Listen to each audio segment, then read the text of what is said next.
ॐ भूर्भुवः स्वः तत्सवितुर्वरेण्यं भर्गो देवस्य धीमहि धियो यो नः प्रचोदयात्। आप सबको मेरा प्रणाम। आज मैं महापुरुषों के अविस्मरणीय जीवन प्रसंग सुनाने जा रही हूँ। 100 प्यारे को 100 दुख। भगवान बुद्ध ने आमंत्रण स्वीकार कर लिया था। श्रावस्ती की विशाखा मृगार माता के लिए वह बड़े हर्ष की बात थी। उसके पास धन संपत्ति वैभव विलास का कोई अभाव था नहीं। पुत्र पौत्र भी खूब फल फूल रहे थे। तथागत के स्वागत के लिए उसने अपने पूर्वाराम प्रसाद को खूब अच्छी तरह सजाया और भगवान को उसी में विश्राम दिया। परमात्मा की रचना बड़ी विलक्षण है। वह कब क्या कर दे कुछ ठिकाना नहीं। भगवान बुद्ध जिस दिन श्रावस्ती पधारे उसी रात विशाखा के पौत्र धीरज का देहांत हो गया। पौत्र के निधन से विशाखा इस तरह व्याकुल होकर रुदन करने लगी जैसे मरुस्थल में डाल दी गई मत्स्या। प्रातः काल हुआ, शिशु का शवदाह कर दिया गया। अब तक वह बह रहा आवेग शोक निर्झर अब पर्वतीय अंचल से उतरकर मैदान में बहने वाली नदी की तरह धीर शांत और गंभीर हो चला था। विशाखा उस समय भी अस्त व्यस्त शरीर वस्त्र और बाल भिगोए उस सभा भवन में जा बैठी जहाँ भगवान बुद्ध दर्शनार्थियों को आत्मकल्याण का उपदेश कर रहे थे। इस मुद्रा और वेशभूषा में देखकर भगवान बुद्ध ने पूछा, विशाखे, मध्या हो चुका है, अब तक तूने वस्त्र और बाल भी नहीं सुखाए।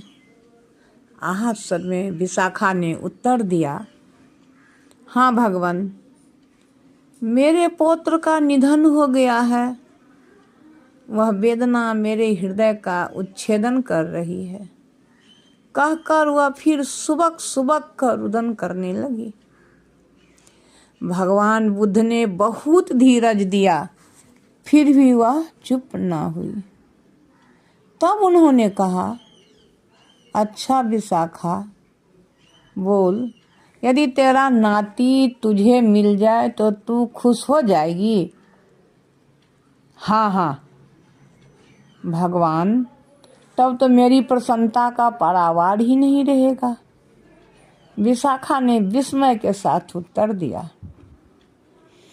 अच्छा, तो तुझे कितने पौत्र चाहिए? 1, 2, 10, 100 या जितनी श्रावस्ती की जनसंख्या है? भगवान बुद्ध ने किंचित विनोदपूर्वक प्रश्न किया।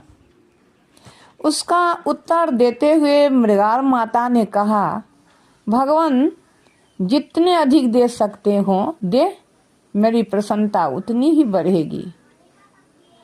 तब फिर बुद्ध भगवान ने प्रश्न किया, अच्छा, यह मान ले कि इस नगर के सभी लोग तेरे ही पुत्र पौत्र हैं। अब यह बता, यहाँ प्रतिदिन कितने लोग मरते होंगे?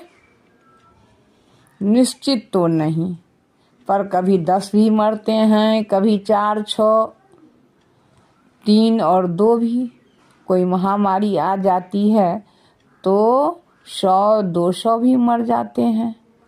यह मृगार माता का उत्तर था। अब तू ही बता विशाखा, भगवान बुद्ध ने हंसते हुए पूछा।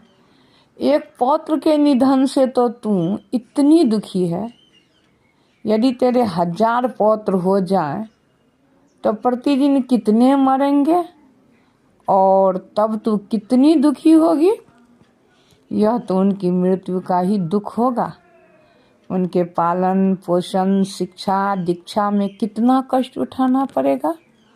सेवा का ही सुख चाहिए तो सारा संसार पड़ा है, सबकी सेवा कर, आसक्ति से तो दुख ही बढ़ेगा।